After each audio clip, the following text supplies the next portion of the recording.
Ceremonies, Nathan Cassar.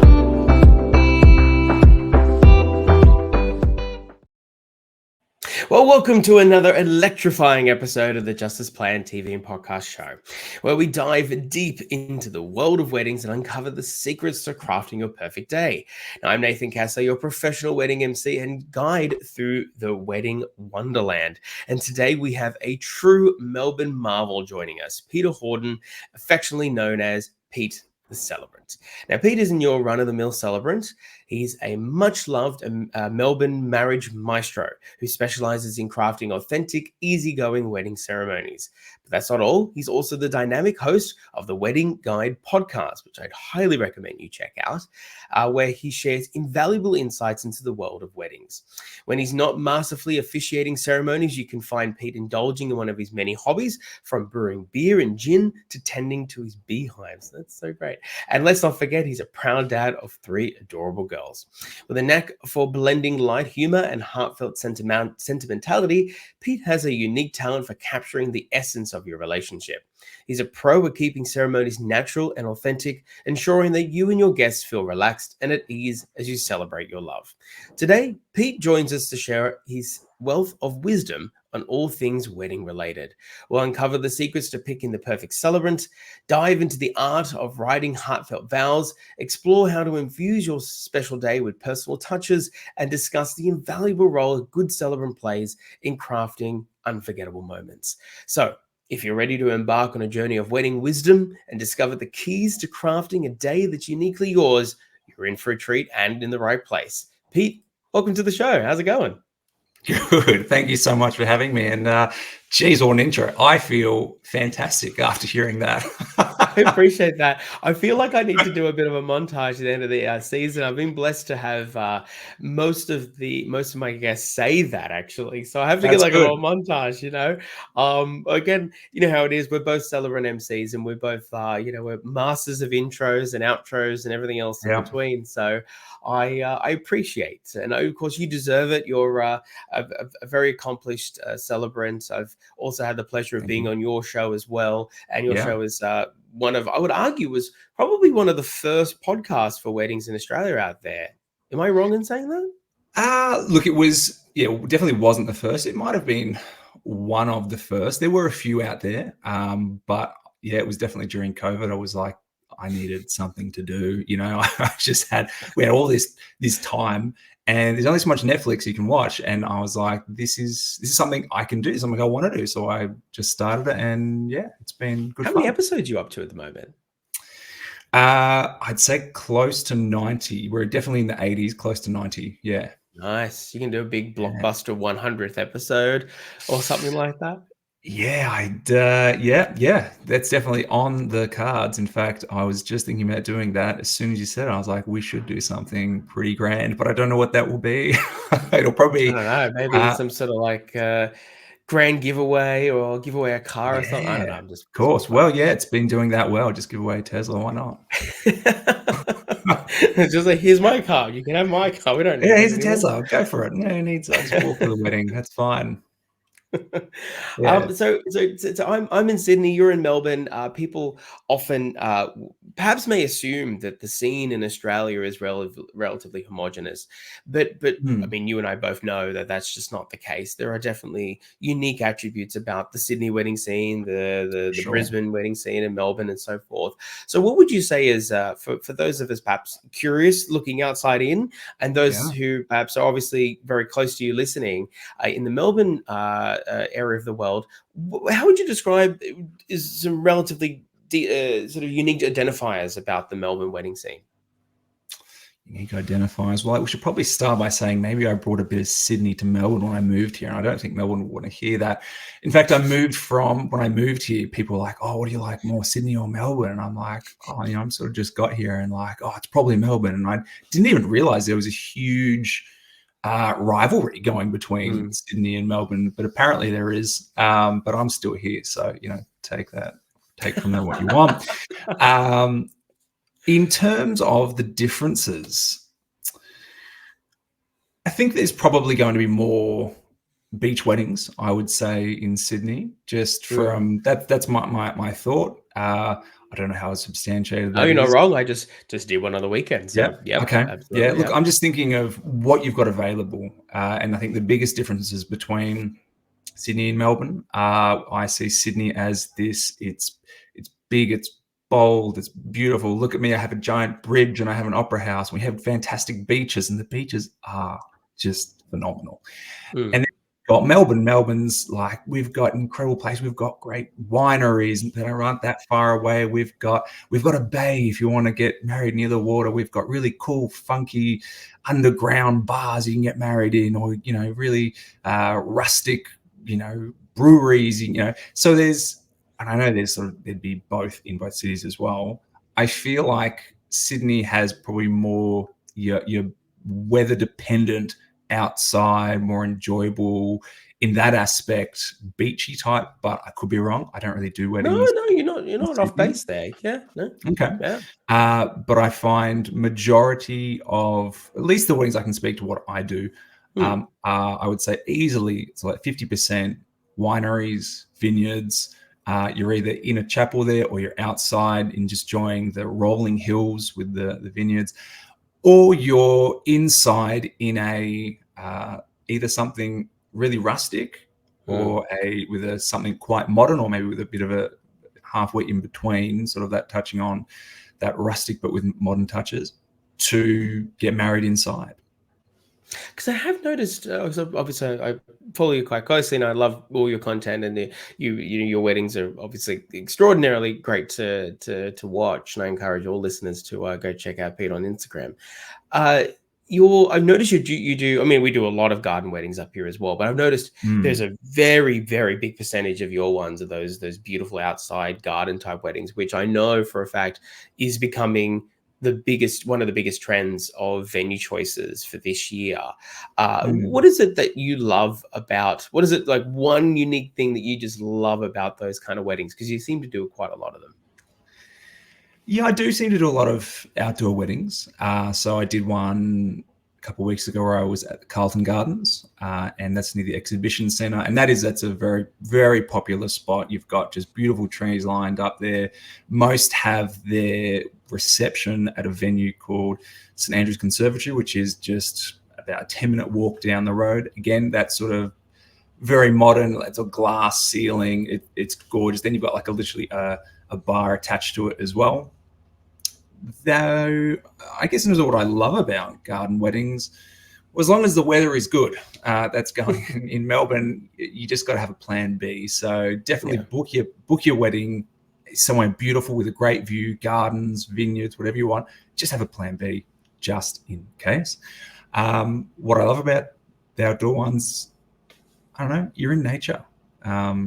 It's free. It's beautiful. In fact, what I liked most about having the one in Carlton Gardens is it was actually in a really public area, which might sound weird. It's like, don't you want something more intimate? And like, you do. They had probably 80 to 100 people there in chairs lined up. But as someone, presenting, and as someone getting everyone, not getting them excited, but, helping set the tone for the day, it was speaking to all the guests who were there, but it was also including the thousands of people watching or just walking past as well. And that actually brought a really beautiful depth to it. So not every wedding can be like that unless you have it in quite a public spot. I find most will be in the garden of a vineyard with, again, looking over those rolling hills. And that's, I don't know, it's something pretty just serene about that. How's the serenity, For anyone listening overseas, check out the movie. Oh yeah, if you're overseas, check out the castle. Yeah, you'll either love it or not understand it. Exactly. I think there's no happy medium with that whatsoever. There's no medium there. No. Very Australian.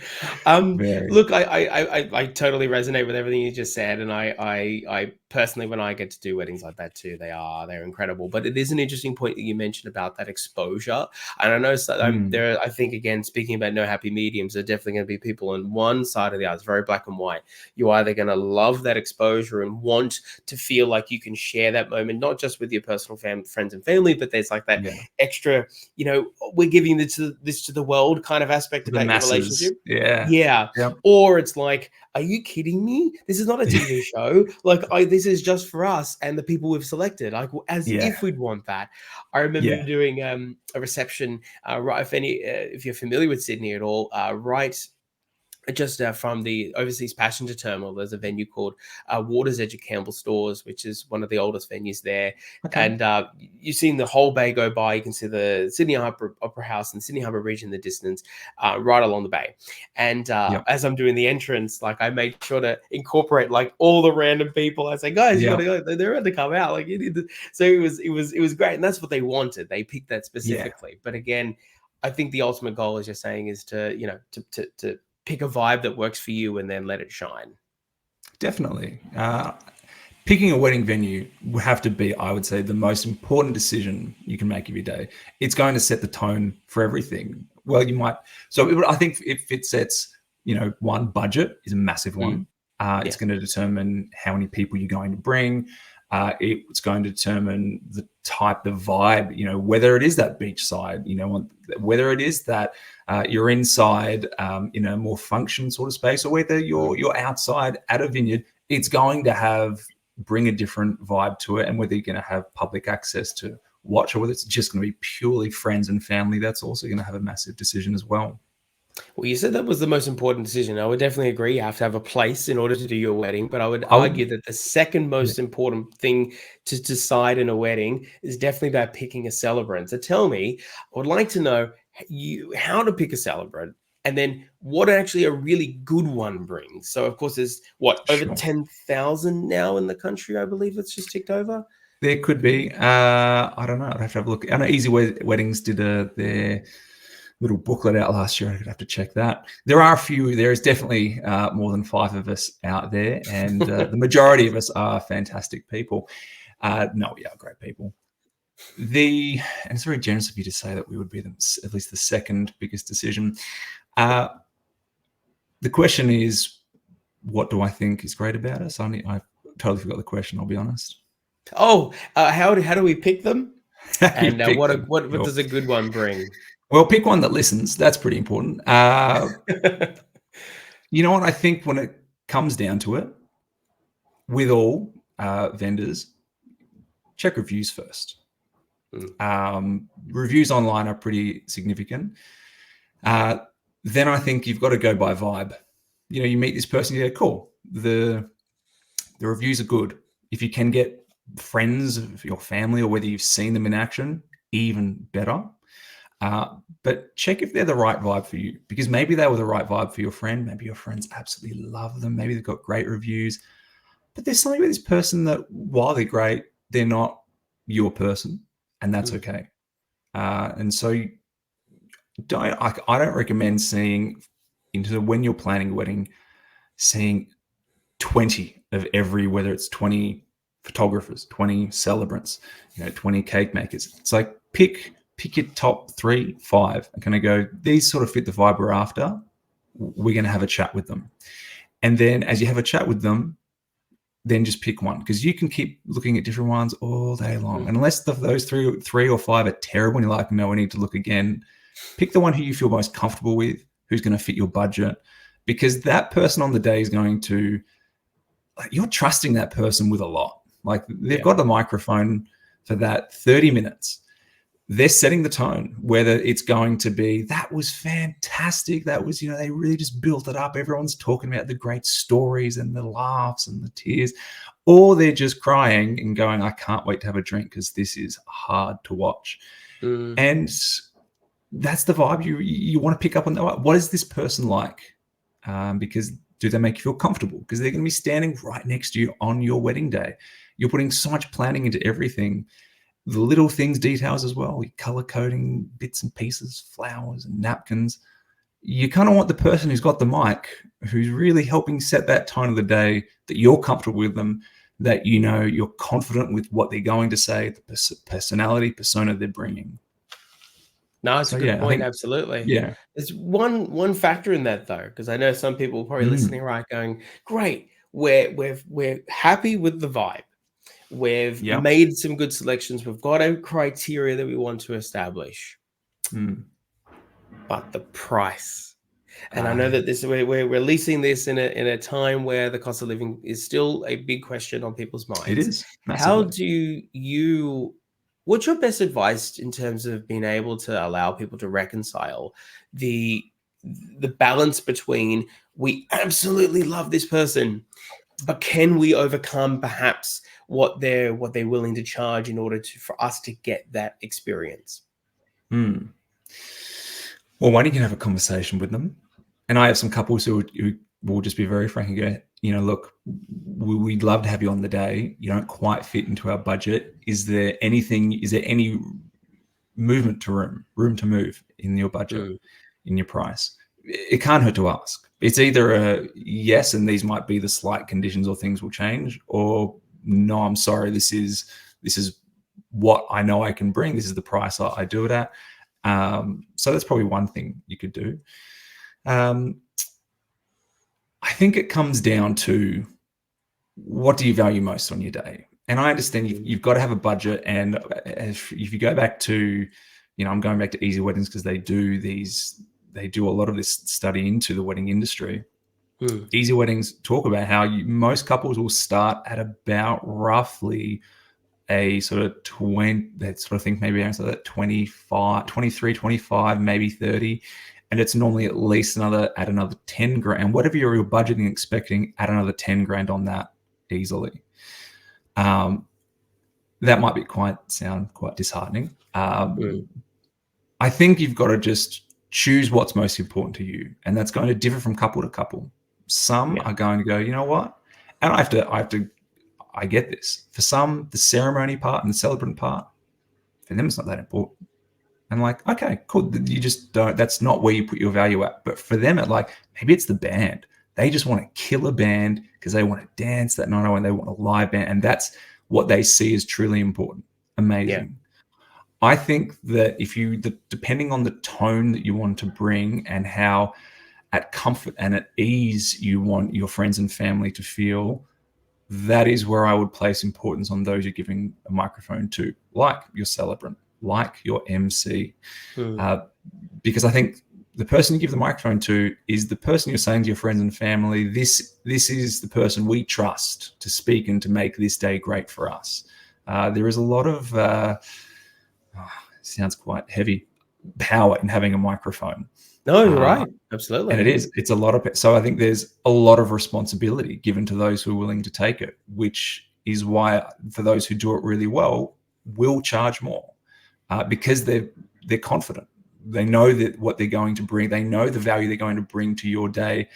And that's not just for that day. And here's where I try to help maybe ease the suffering of sometimes weddings being a large budget. What you're creating on that day are memories for yourself and memories for your friends and family, where they're going to come back and they're going like, do you remember when this happened? Do you remember when that was said? Do you remember what this felt like? Because not necessarily everything will be remembered with what was said, maybe some key things, but particularly how someone makes you feel. And that is the power of a great celebrant or MC, how they make your friends and family feel, what they bring with that. That is,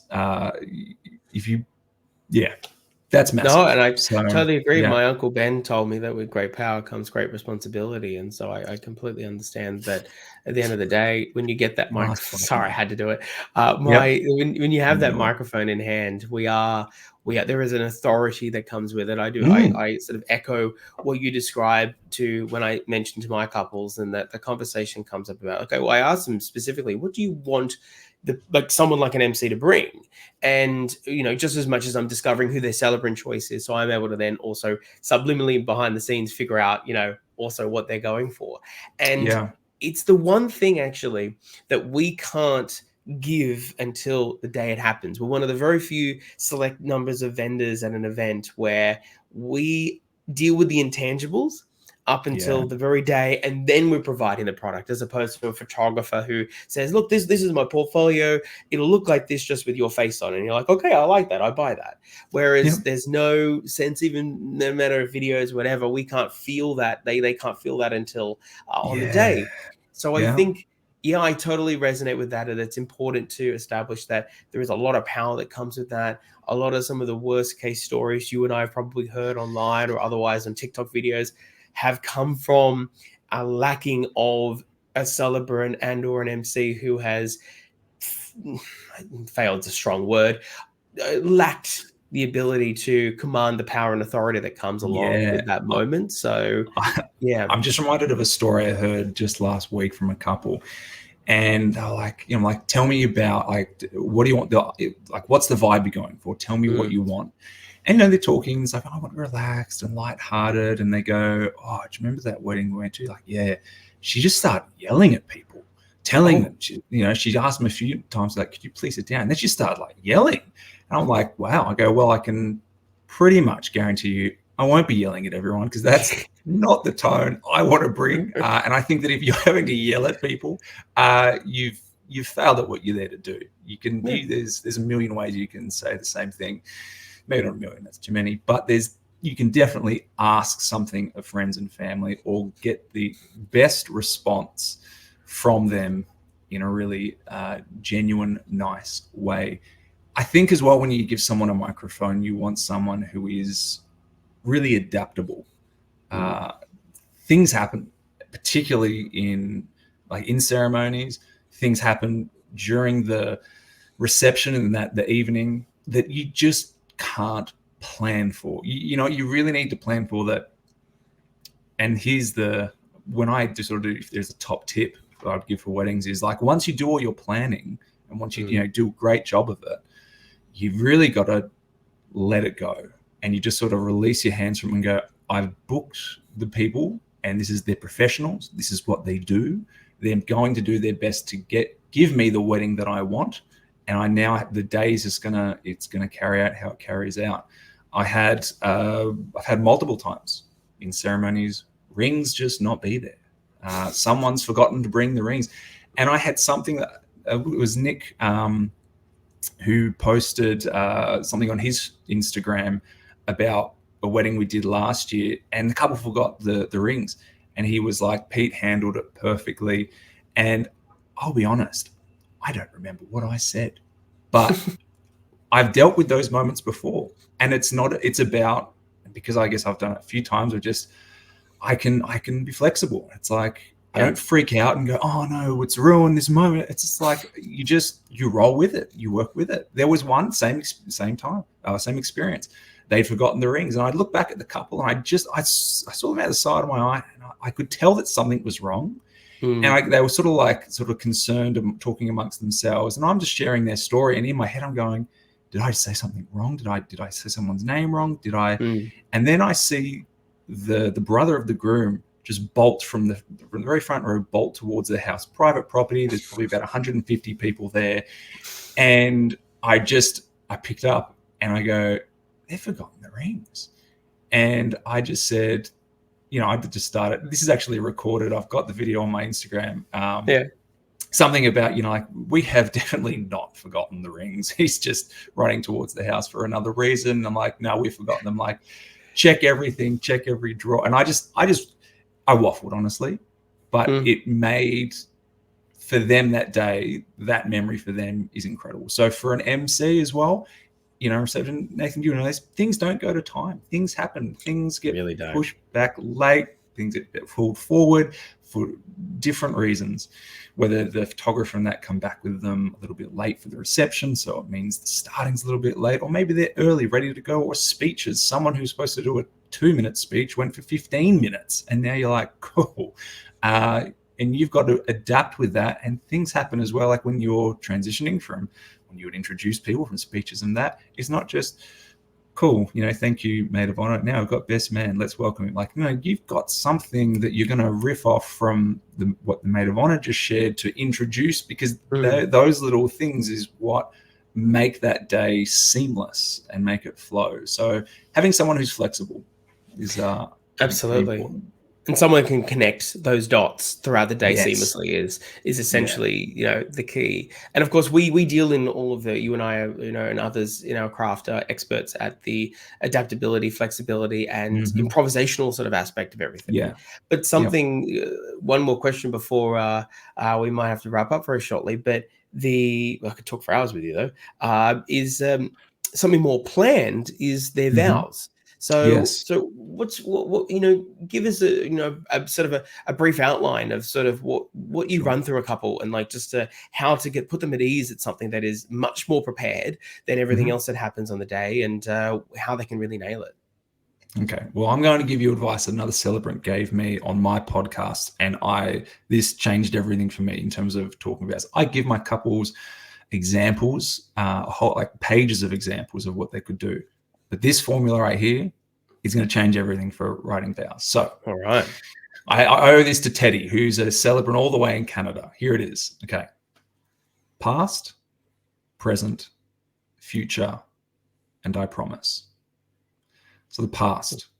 And think of this as this is your starting block. This doesn't have to be where you finish, but this is great for people who are like, I don't know where to begin. Start with the past.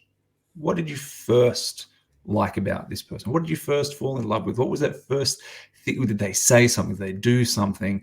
Did you maybe, was there something that you disliked them about at the start that you want to start with a bit of humor at that? Like one night happened on the weekend. He said, "Thank you for marrying me, even though you first thought I was a wanker." Like that, and that was part of their story as well. Like start with that. That's okay. Be real. They're the best. Present. What do you presently love, enjoy, relish, cherish, get annoyed by, frustrated by about your relationship? Don't get too heavy in the frustrations, but maybe a little quirk here or there. It could be funny. You might add some humor, particularly if that's the type of couple you are. That's important to touch on, like who you are right now as a couple. Future. What are you looking forward to? What do you see as a couple? Do you see a family? Do you already have you already been, or do you have established families and you're, a little bit further on in life? And this is now what you're looking forward to is enjoying the last couple of years, going on cruises together. Like, why not? And then promises, which essentially is exactly what vows are. What are you promising to each other? So I think of the past, present, future as this is almost you're stepping up to the I promise rather than going bang straight into it. You're giving it some background, and then you're going, this is what I'm promising to you in our marriage. This is my commitment to you. So I recommend start with that. It's going to really help. And then you don't have to stay with that. You might then take little bits, pieces. Geez, you might even throw that into Chat GPT and see what it comes up with. But I think honestly, go with something that feels genuine.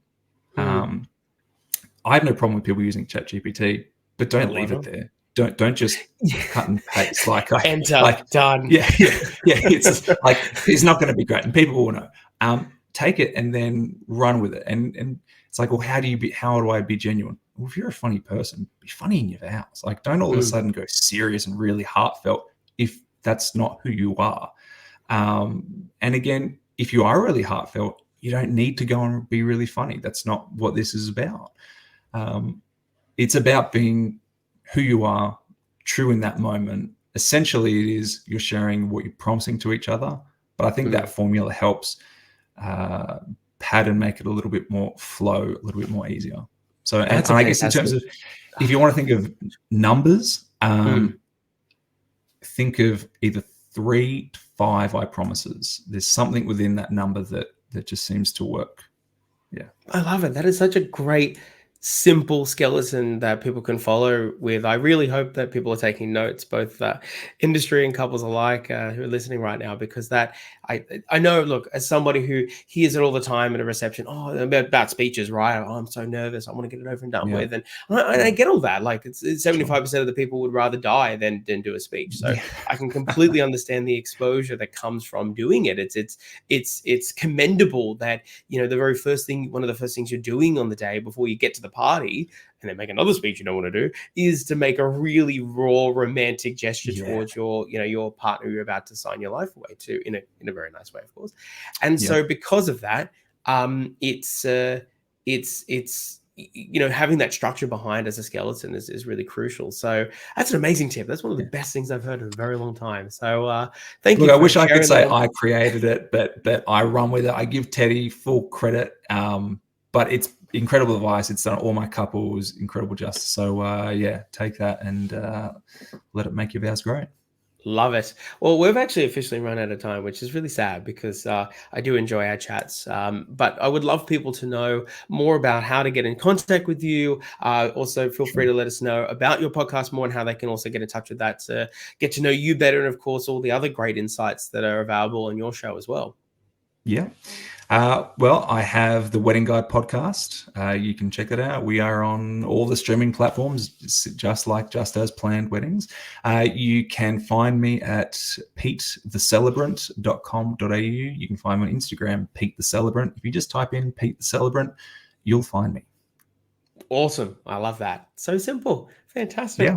Well, Pete, take care of yourself. I know you guys have been having some extraordinarily wild weather there. What was it? 36 degrees and hailstones. That is nuts. Yeah, it was crazy. It was like almost 40 degrees, and then it suddenly just started to rain and wind and bending power towers. Jeez. Crazy times. Well, take care of yourselves down there. Thank you so much for joining us today and sharing your insights. Great. Thanks for having me, Nathan. I really appreciate it. Thank you for joining us for another episode of the Just As Planned Wedding podcast. Please like and subscribe to let me know that you want more videos just like this one. And of course, please follow us on our socials at Just As Planned Wedding on Facebook, Instagram, and YouTube for more expert insights to help your wedding go just as planned.